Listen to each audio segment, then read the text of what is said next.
क्या आपको भी थकावट रहती है? क्या अभी अभी आपने अपना ब्लड टेस्ट कराया है? क्या आपको भी प्रोटीन डेफिशिएंसी है? क्या आपको भी विटामिन B12 की कमी है या आयरन की कमी है? तो आज हम इन सभी टॉपिक्स के ऊपर काम करेंगे, ठीक है। इनके बारे में हम बात करेंगे, देखेंगे इनके प्रिवेंशंस, हम कैसे ठीक, ये होता क्या है, इसको ठीक कैसे कर सकते हैं, इसके टाइप्स कौन से हैं, और आप घर में ही अपने एनीमिया जो कि टर्म है, इसको हम कैसे ठीक कर सकते हैं। सो हेलो है, नमस्ते, welcome back to my channel again, और आप सभी का बहुत बहुत स्वागत है मेरे यूट्यूब चैनल पर। आज का टॉपिक है न्यूट्रिशन एंड डायटेटिक्स में न्यूट्रिशनल एनीमिया, ठीक है। तो एनीमिया की अगर हम बात करें, आप इस टर्म को बेसिकली ऐसे समझते होंगे या आपने सुना होगा कि खून की कमी है, इसका मतलब इसको एनीमिया है। अब इसका बेसिक मीनिंग क्या है, स्टार्टिंग से पढ़ते हैं। अगर हम इसकी एटिमोलॉजी को देखें तो ये वर्ड बना किससे है? एन हाइमा, जो कि एक ग्रीक वर्ड था, ठीक है, ग्रीक वर्ड है। एन मतलब विदाउट, ठीक है, और हाइमा मतलब ब्लड, इससे बना एन नाई हेमिया, और आज के परिवेश में हम इसको बोलते हैं एनीमिया। आज हम इसको कैसे जानते हैं? एनीमिया यानी खून की कमी, विदाउट ब्लड।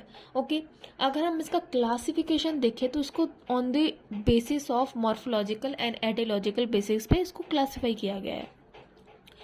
अगर हम इसका क्लासिफिकेशन देखें तो मेटामॉर्फिकल में नॉर्मोसाइटिक, तीन टाइप के हैं मॉर्फोलॉजिकल में, normocytic, macrocytic and microcytic.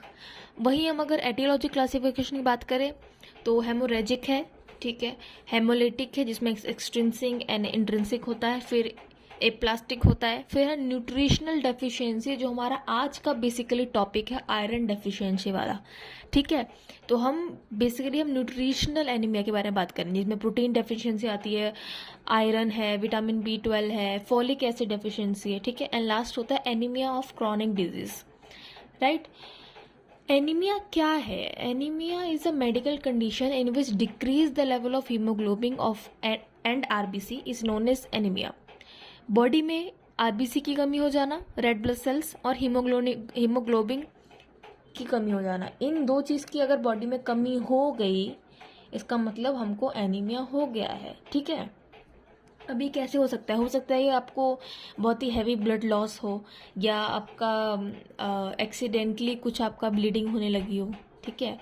Anaemia also due to a kidney disease because kidney produces erythropoietin hormones which help to formation of RBC कौन बनाता है? देखिए, किडनी से भी हमको ये कॉज हो सकता है। एक तो इसका रीज़न हमने सीधा सीधा हो गया कि कुछ एक्सीडेंट हो गया तो हैवी ब्लीडिंग हो गई, या वुमेंस में मेंस्ट्रुएशन हो गया तो ब्लड लॉस हो गया बॉडी में, तो उससे भी हो गया, क्योंकि आरबीसी और हीमोग्लोबिन उसी का पार्ट है ना ब्लड का, तो वो बॉडी में कम हो गया, तो एनीमिक कंडीशन बन सकती है।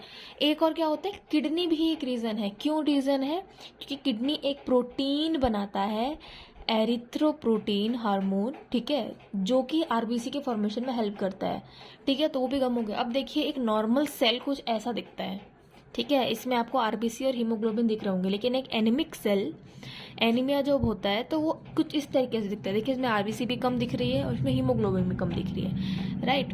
अब अगर हम सिम्टम्स की बात करें तो अगर आपको थकान रहती है, वीकनेस रहती है, चेस्ट पेन है, pale and yellow dull skin हो गई है आपकी, आपको हमेशा चक्कर जैसा लगता है, एनीमिक पर्सन को हमेशा डिजीनेस फील होती है, फेंटिंग टेंडेंसी होती है, इरेगुलर हार्ट बीट्स होती है, और शॉर्टनेस ऑफ ब्रीथ है, तो ये सारे सिम्टम्स होते हैं एनीमिया के।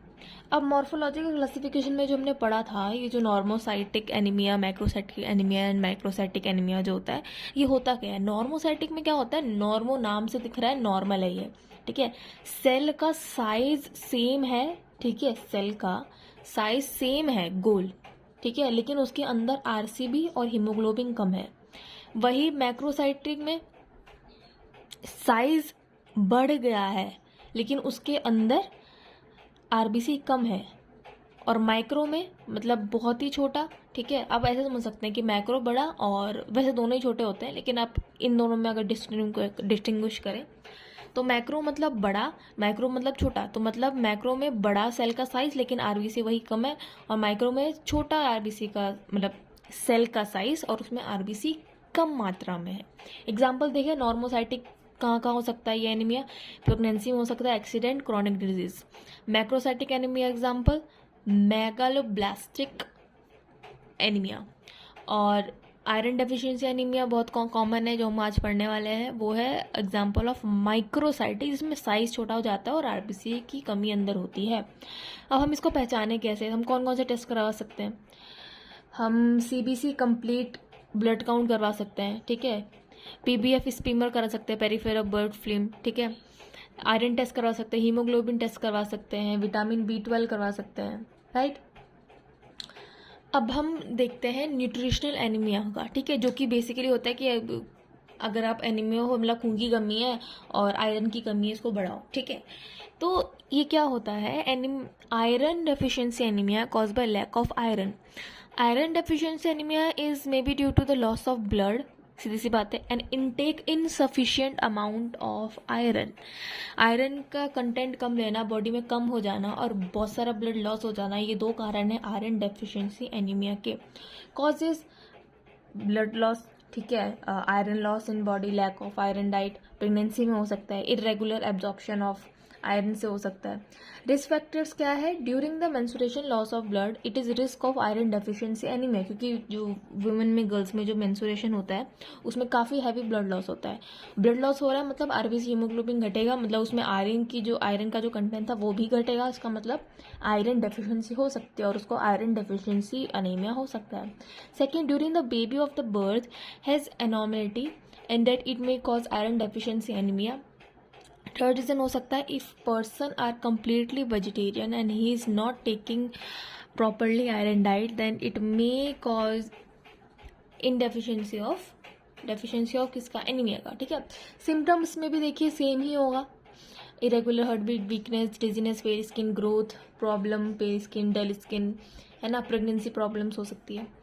अब हम इसको प्रिवेंट कैसे कर सकते हैं, ठीक है, कैसे हम खुद को एनीमिक होने से बचा सकते हैं, कैसे हम आयरन कंटेंट बढ़ा सकते हैं, हीमोग्लोबिन और आरबीसी का कंटेंट बढ़ा सकते हैं। सबसे पहले आयरन रिच डाइट लेनी चाहिए हमको, ठीक है, जिसमें आयरन ज़्यादा हो। जितने भी ग्रीन लीफी वेजिटेबल्स हैं, सी फूड है, बीन्स है, रेड मीट है, ड्राइड फ्रूट्स हैं, ठीक है, इन सब में आयरन कंटेंट ज़्यादा होता है। अब ये खाने में इस्तेमाल कर सकते हैं। Second, vitamin C rich food खाना चाहिए। अब ये क्यों खाना चाहिए भाई? आयरन है तो आयरन का चीज़ खाओ, विटामिन सी क्यों खा रहे हो? इसका बहुत अच्छा एक्सप्लेनेशन ये है कि आयरन को एब्जॉर्ब करने के लिए बॉडी में कोई चीज़ चाहिए, वो होती है विटामिन सी। अगर आप आयरन सिर्फ खा रहे हो और उसके साथ भी कुछ भी विटामिन सी फूड नहीं खा रहे हो ना साथ में, आप समझ लो आप पालक पराठा, आप मेथी पराठा खा रहे हो, ठीक है, मेथी पराठा खा रहे हो, लेकिन साथ में अगर आपके पास कोई खट्टी चटनी नहीं है, आंवला की, सब फॉर सपोज आंवला की चटनी नहीं है, या दही नहीं है, या पिकल नहीं है, तो वो आयरन का ऑब्जॉर्प्शन बॉडी में होगा ही नहीं, क्योंकि आयरन के साथ विटामिन सी होना ज़रूरी है। It's like a best friend, ठीक है, काम करेंगे तो साथ में करेंगे वरना नहीं करेंगे ऐसा वाला, ठीक है। सो विटामिन सी में क्या हो सकता है? ऑरेंज है, कीवी है, स्ट्रॉबेरी है, लेमन है, आंवला, grep fruit, tomatoes, right. Laboratory diagnosis अगर हम देखें कि आयरन डेफिशिएंसी एनीमिया को हम पहचानेंगे कैसे, तो आरबीसी का साइज जो है वो छोटा रहता है, जो कि माइक्रोसाइटिक जैसे मैंने बताया, और उसका कलर भी लाइट कलर का हो जाता है, ठीक है। नॉर्मली जो आरबीसी होता है वो डार्क होता है, बट इसमें लाइट कलर का हो जाता है। सेकेंड है आरबीसी काउंट। नॉर्मल कंडीशन में देखिए 4.5 टू 5.5 मिलियन होना चाहिए, लेकिन आयरन में ये 2.5 से 3.1 मिलियन में आ जाता है, इसकी काउंटिंग कम हो जाता है। हीमोग्लोबिन टेस्ट करवा सकते हैं हम, ठीक है। इसमें कैसे पता चलेगा? मेल में देखिए नॉर्मल में 14 टू 18 ग्राम पर डेसीलीटर हो सकता है डीएल, और फीमेल में 12 टू 16 ग्राम पर डीएल नॉर्मल कंडीशन है, ये होना चाहिए एक मेल और फीमेल में। लेकिन एनीमिया में क्या होता है? मेल में ये घट के डिक्रीज होके, रिड्यूस होके 11 से 12 ग्राम हो जाता है, ठीक है, पर डीएल, एंड फीमेल में 10 टू 11 ग्राम हो जाता है पर डीएल, राइट। टेस्ट और टेस्ट हो सकते हैं हमारे पास 2 और है। Ferritin test. Ferritin is a very important vital protein होता है जो कि आयरन के ऑब्जॉर्प्शन में काम करता है। जैसे विटामिन सी काम करता है वैसे ही फेरेटिन काम करता है। अगर फेरेटिन बॉडी में बनेगा ही नहीं तो सीधी सी बात है आयरन का ऑब्जॉर्प्शन कम होगा, वो बॉडी तक ढंग से जाएगा नहीं, और जिससे हमको क्या होगा? आयरन डेफिशिएंसी एनीमिया, ठीक है। फिर है टोटल आयरन बाइंडिंग टेस्ट, जिसमें नॉर्मल रेंज इतनी होती है और अगर एनीमिक कंडीशन हुआ तो वो इतनी हो जाती है 50 to 60, ठीक है। अब न्यूट्रिशन एनीमिया का हम जब ये पढ़ रहे हैं तो इसका एक बेसिक डेफिनेशन देख लेते हैं. Nutritional anaemia is caused by the lack of iron, protein, vitamin D12 और folic acid and other vitamins and minerals that are needed for formation of hemoglobin. Folic acid deficiency is a common association of nutritional anemia, right? जैसे कि मैंने बताया कि nutritional, जैसे मैं आपको फिर से वो क्लासिफिकेशन शो करती हूँ. हाँ, कि देखिए न्यूट्रिशनल जो डेफिशिएंसी आपको यहाँ दिख रही है, इसमें आयरन डेफिशिएंसी, अगर हमारी बॉडी में आयरन की कमी हो जाए, प्रोटीन की कमी हो जाए, विटामिन B12 की और फॉलिक एसिड की कमी हो जाए, तो हमें न्यूट्रिशनल एनीमिया होता है. ठीक है, अब हम क्या क्या ले सकते हैं प्रोटीन में, हम क्या क्या ले सकते हैं ये देखते हैं. ये कुछ वेजिटेरियन सोर्स हैं, नॉन वेजिटेरियन मैंने ऊपर बता दिया था वैसे. ठीक है, तो हेम्प सीड है, पम्पकिन सीड्स हैं. अच्छा, किसी भी चीज़ के, जैसे सनफ्लावर सीड्स है, फ्लैक्स सीड है, सीड्स एंड ड्राई फ्रूट बहुत अच्छा सोर्स है प्रोटीन का, आयरन का भी. ठीक है, पीनट्स हैं, almonds, cashew, Poppy seed, soybean, chia seeds, tofu, lentil. ठीक है, दालें बहुत अच्छे सोर्सेज हैं. किडनी बीन्स, ठीक है, राजमा, मूंग बीन्स, ग्रीन पीज. ठीक है, ये अदर है. ठीक है, ये ज़्यादातर विदेश में मिलता है. ये दो चीज़ें, hemp seed and spirulina powder. ठीक है, अब कुछ अदर सोर्सेज देखें तो देखिए सब्जियों में ब्रोकली है, स्पिनच है, कॉलीफ्लावर है, मशरूम है, कॉर्न है, पार्सले, पीस, इन सब में होता है प्रोटीन बहुत अच्छी मात्रा में. और प्रोटीन का सोर्स दे सकते हैं फ्रूट्स में. अगर हम देखें तो देखिए, हाँ, पीज है, एवोकाडो है, कीवी है, इसमें कितने ग्राम होता है, ठीक है, प्रोटीन, ये भी लिखा हुआ है, आप देख सकते हैं. अच्छा, इसका PDF का चिंता मत कीजिएगा. ठीक है, मेरी टेलीग्राम चैनल पे इसका लिंक, मतलब ये पूरा टेलीग्राम चैनल का लिंक मैं हमेशा कमेंट सेक्शन में ऊपर पिन कर देती हूँ. आप वहाँ पे जाके ज्वाइन कीजिए, आपको ये सारी इन्फॉर्मेशन मेरे टेलीग्राम ग्रुप में मिल जाएगी. ये PDF भी वहाँ आपको प्रोवाइड हो जाएगा. और please do like, comment and share and subscribe to my channel. Please जाके कमेंट कीजिए नीचे एंड बताइए कि आपको कैसा लगा. लाइक कीजिए वीडियो को अगर आपको अच्छा लगा हो. विटामिन C का देखें तो विटामिन C ऑरेंज से भी ज़्यादा किस किस में होता है. देखो, स्ट्रेंज है but it is what it is. Bell pepper है, ब्रोकली है, स्ट्रॉबेरी है, kiwi, pineapple, kale. Vitamin B12 कैसे हम बढ़ाएं बॉडी में. फिश, आमंड्स, क्या सोर्सेज है देखिए, मिल्क है, रेड मीट है, eggs, chicken, cheese, carbs, right. Okay, so thank you so much for watching and I hope कि आप खुश हो, स्वस्थ हो, जहाँ भी रहे खुश रहें हमेशा. और हमारा वीडियो कैसा लगा प्लीज़ बताइए. और आपको कौन से पे क्या क्या टॉपिक्स पे आपको वीडियो चाहिए, इसमें से जो भी डाउट हो प्लीज़ आप कमेंट सेक्शन में लिखिए. और आपको कैसा लगा ये भी कमेंट सेक्शन में हमें बताइए. Thank you so much for supporting. Keep studying. Bye bye.